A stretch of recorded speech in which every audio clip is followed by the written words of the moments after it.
So let's read out the question. The question says three charges is plus 2 are placed at the corners of an isosceles triangle ABC, upside BC and AC, twice A.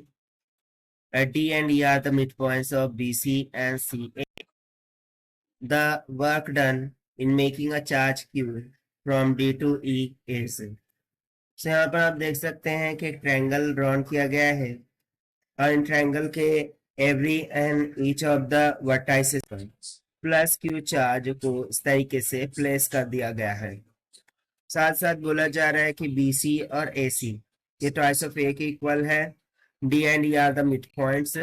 सम बताना है D to E charge Q को लाने के लिए हमें कितना work done required होगा।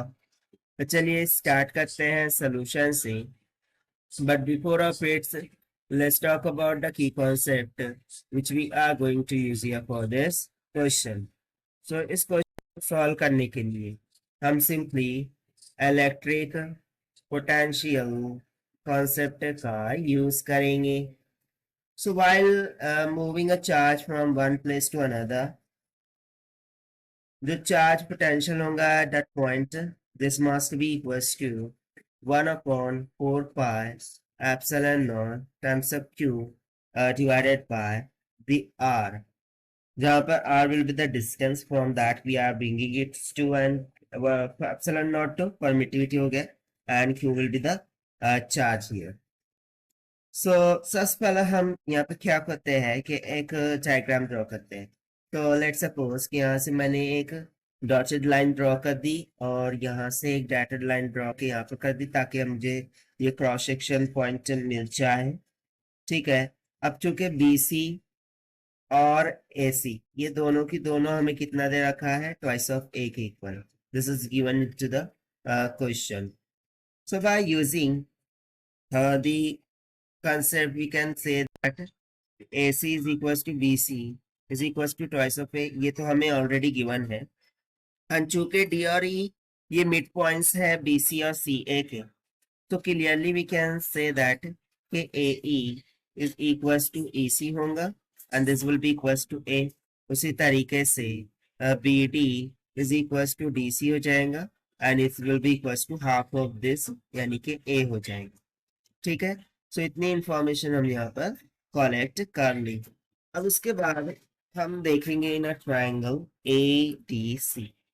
सो we would say that कि in triangle ADC, so ADC means to say which one, ADC यानी कि इधर वाला, दिस वन। ओके, इतना हम पार्ट देख रहे हैं। सो इन ट्रायंगल ADC यदि हम देखें तो एक राइट एंगल ट्रायंगल है। So by using the Pythagoras theorem, we can write AD का square is equals to AC square minus में DC का स्क्वायर। so फिर मुझे AD का मान मिल सकता है यहाँ से।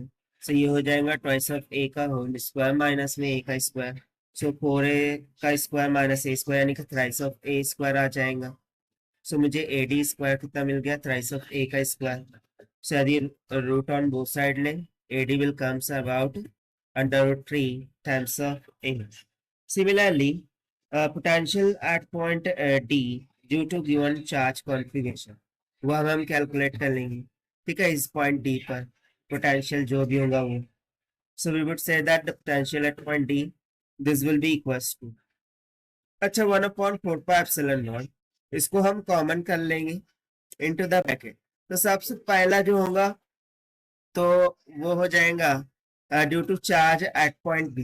ठीक है ना, पॉइंट बी पर जो चार्ज है वो डिवाइडेड बाय वहां से डिस्टेंस, वहां से डिस्टेंस क्या आ जाएगा, BD के इक्वल से डिस्टेंस हो जाएगा BD के इक्वल प्लस में फिर उसी तरीके से जो C पर चार्ज है उसके कारण से पोटेंशियल यानी कि Q डिवाइडेड बाय डिस्टेंस कितना है DC, and the last one the charge at point A और डिस्टेंस हो जाएगा the perpendicular that is AD। सो अब इसकी जो भी वैल्यूज है सब्स्टिट्यूट कर देते हैं। So will get 1/4 pi epsilon not times of, यहाँ पर Q को भी हम बाहर निकाल लेते हैं, 1/BD हमने निकाला था A प्लस में DCV A है प्लस में AD है 1/√3 times of A। So 1/A को भी कॉमन करेंगे, इसको सिंप्लीफाई करेंगे। सो यहाँ पर चार्ज एट पॉइंट D कितना आ जाएगा, Q divided by 4 pi epsilon not times of A into the bracket 1 + 1 कितना हो जाएगा 2 + 1/√3 के। इसे आप मान लीजिए equation number first, that is the potential at point T. उसी तरीके से अब हम पोटेंशियल एट पॉइंट ई निकालेंगे, क्योंकि हमें चार्ज को कहां से कहां तक ले जाना है, डी टू ई। सो उसके लिए उसके पोटेंशियल तो लगेंगे। सो ई पॉइंट पर पोटेंशियल कैलकुलेट कर लेते हैं। So it will becomes about 1/4πε0।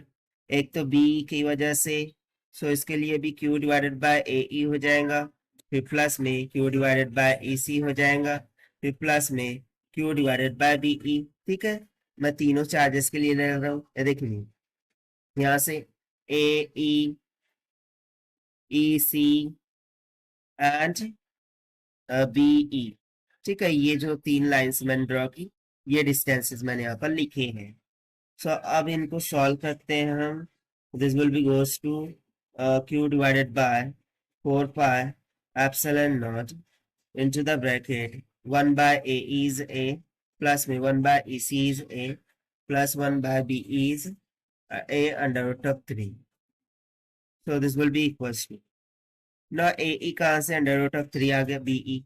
So basically BE is nothing but equivalent like an AD, यानी कि यदि मैं इस साइड का ये वाला ट्रायंगल कंसिडर करूँ तो ये भी तो राइट एंगल ट्रायंगल है।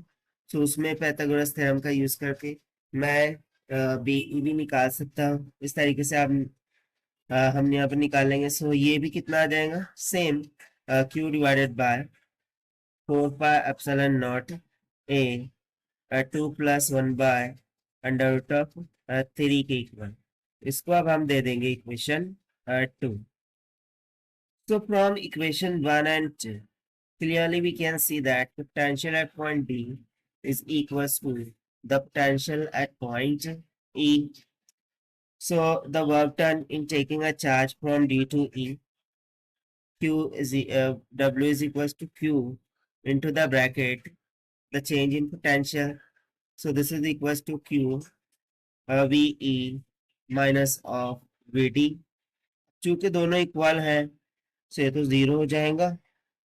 So simply we would say that the work done to bring a charge from D to E is nothing but 0. Therefore, this is going to be the required solution. As per the given option D is correct. So this is the required solution. I hope you understand well. Best of luck. Thank you.